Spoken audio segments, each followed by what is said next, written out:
Hello everyone, welcome to Soccer 90 Extra. Wishing you a new year filled with parties with your loved ones. This is also the time when the winter transfer period has arrived. Let's stay together for a moment to see which players our clubs have chosen to supplement their forces in this winter transfer window. Today we talk about 10 transfers that must happen in the winter transfer window. Let's get started now.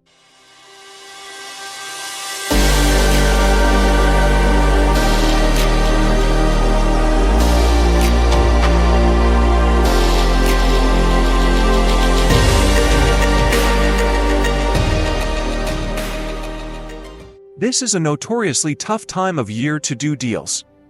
But it's not impossible, and some moves just make so much sense. The winter window is open, the January sales have begun. But will we see any major deals done over the course of the next month? It is, as every manager likes to constantly remind us, a tough time of the year to sign players, with most clubs reluctant to sell their stars midway through the season. However, while it's difficult to do deals, it's not impossible. With that very much in mind, GOAL is here to pick out 10 transfers that we'd love to see happen this January. For a variety of reasons. Not all of them would be easy to pull off, but some of the suggested signings just make perfect sense, and besides, it costs nothing to dream. So let us know your thoughts and your own dream January transfers in the comments section below. Dusan Vlahovic Juventus to Chelsea. Chelsea need a striker and Dusan Vlahovic needs to get as far away from Massimiliano Allegri as possible, so this should be a no-brainer for the Blues, particularly when one considers that they are in possession of a player that the Bianconeri long coveted, Romelu Lukaku, who is presently shining on a season-long loan at Roma. Of course, the new owners at Stamford Bridge aren't exactly known for making sensible decisions, and it's worth noting that this is a deal that could have been done last summer, only for Todd Boehly and co. to decide for once that the price wasn't right and opt instead to begin the 2023-24 season without a quality no-9. Shockingly, that daring decision has backfired, meaning signing a striker is absolutely imperative if Mauricio Pochettino is to add any hope of avoiding an embarrassing mid-table finish in the Premier League. Chelsea, after all, do not have a problem creating chances. Whereas Vlahovic's issue is that he doesn't get any at Juventus. This, then, is a chance to kill two birds with one stone, as the Bianconeri would be more than happy to sell a striker that Allegri doesn't trust, provided the money is right. Marco Verratti Al Arabi to Barcelona. This is a transfer that should have happened years ago. But there's still time to put things right. Luis Enrique would have loved Marco Verratti back when he was Barcelona boss, but after taking over at Paris Saint-Germain last summer, he immediately made it very clear that the midfielder was surplus to requirements at Parc des Princes, resulting in a surprise €45 million, £39 million, $50 million, which to Al Arabi for the Italy international. Given the level of investment, the Qatari club wouldn't allow Verratti to leave for a knockdown fee, while Barcelona remains strapped for cash.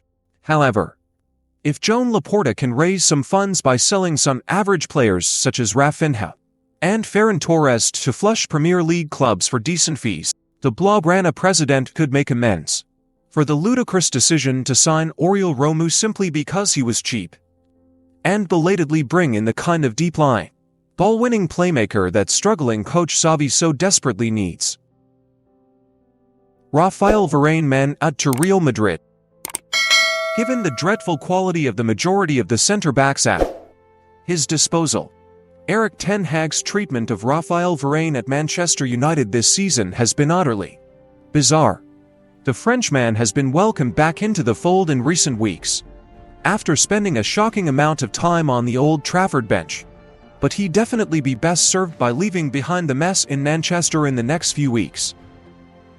There's already been talk of interest from Saudi Pro League clubs, as well as Bayern Munich, which could work out perfectly if the aforementioned De Ligt moves in the opposite direction as part of a player plus cash deal. However, Varane should really return to Real Madrid, given Carlo Ancelotti is in dire need of a proven, world-class centre-half, having lost both Eder Militao and David Alaba to serious knee injuries. Ivan Toney Brentford to Arsenal. As if anyone needed reminding, Arsenal's shock loss at home to West Ham on Thursday night underlined that Gabriel Jesus will never be a prolific Premier League goalscorer, which is why Manchester City manager Pep Guardiola allowed the Brazilian to lead the Etihad for the Emirates. The question is, what is Mikel Arteta going to do about it? The Spaniard is always singing Jesus praises, but it's becoming increasingly difficult to see Arsenal winning the title without a lethal finisher up front. Victor Osimhen would obviously be ideal, but the money involved would be astronomical. Given the Nigerian has just signed a contract extension at Napoli, that means he's unlikely to leave the Stadio Diego Armando Maradona until the summer at the earliest. Brentford would also demand a big fee for Ivan Toney, who is also of interest to Chelsea and Tottenham, but the Bees have publicly admitted that the presently suspended striker could soon be sold. The England international will be determined to make up for lost time following his illegal gambling ban, as well as force his way back into Southgate's thinking ahead of the Euros, and boasts the kind of presence, physicality and goal threat that Arsenal are sorely lacking right now. Jadon Sancho to Borussia Dortmund.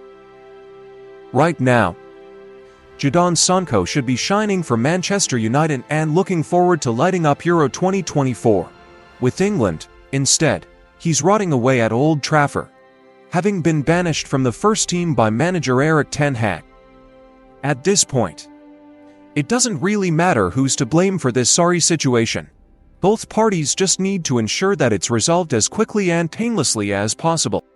If United don't receive a sizable bid during the winter window for their £73 million signing from Borussia Dortmund, and let's face it, such an offer is only likely to arrive from Saudi Arabia, which is unlikely to appeal to Sancho, they should let him leave on loan. That way, he can get some game time and hopefully prove his worth to prospective buyers.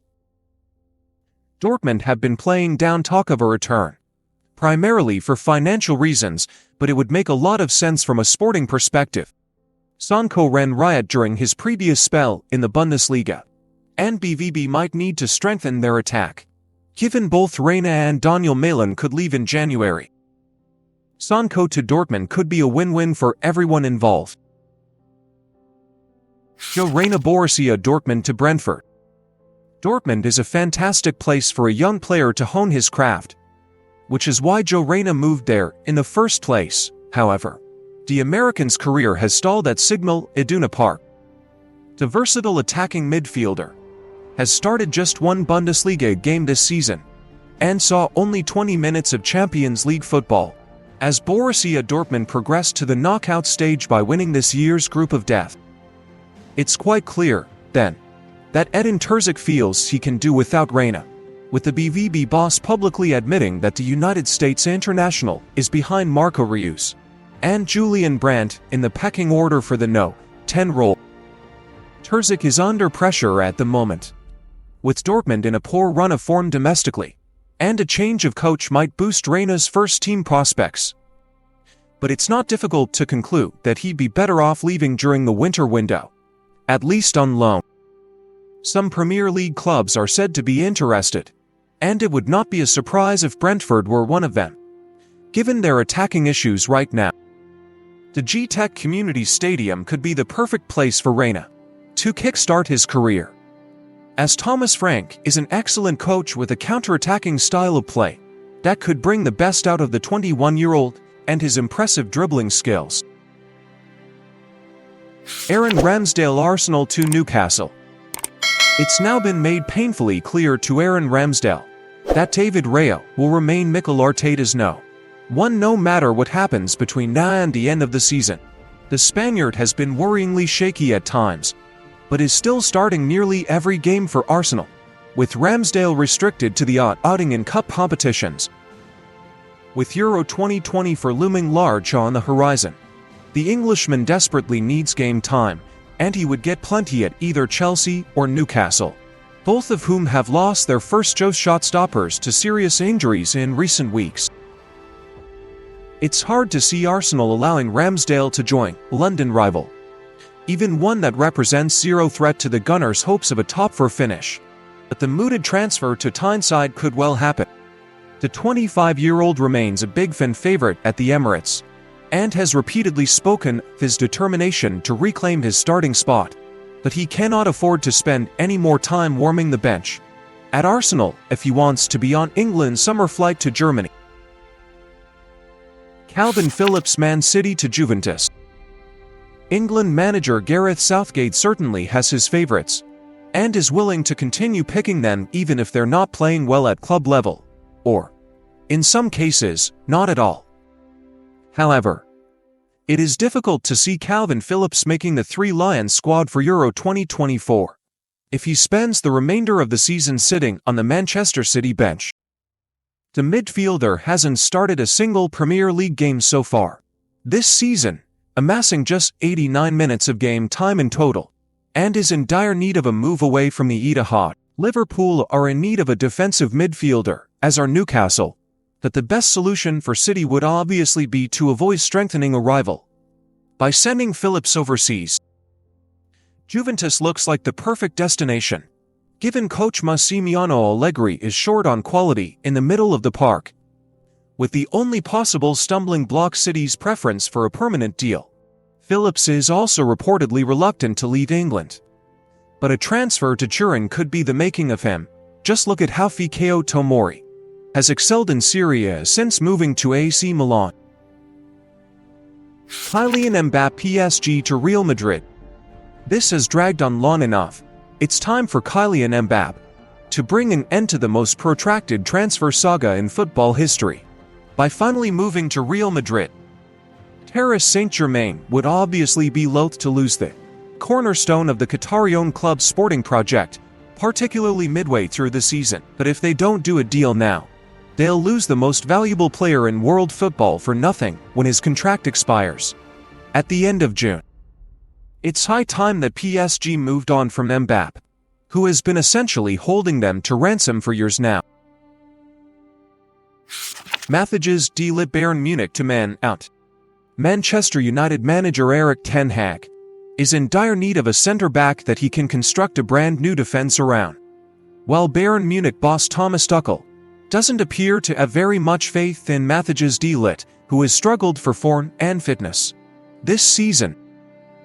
So, a January move to Old Trafford makes perfect sense, especially when one considers that delit and Ten Hag previously worked together at Ajax, and Bayern could use the money raised to belatedly sign Portuguese defensive midfielder João Paulinho from Fulham. Of these 10 transfer deals, we think that Jadon Sancho, Raphael Varane, Aaron Ramsdale as well as Dusan Vlahovic will definitely leave the club in this winter transfer window. As for Kylian Mbappe, it is possible that even though this player's contract is about to expire, it will happen. But like previous times, the Arab owners will not let this player leave in this winter transfer window. Thank you for your interest in watching our videos. If you feel this video is interesting and useful, don't forget to like and subscribe to the channel as well as turn on the notification bell to receive other interesting videos. Now, hello and goodbye, everyone.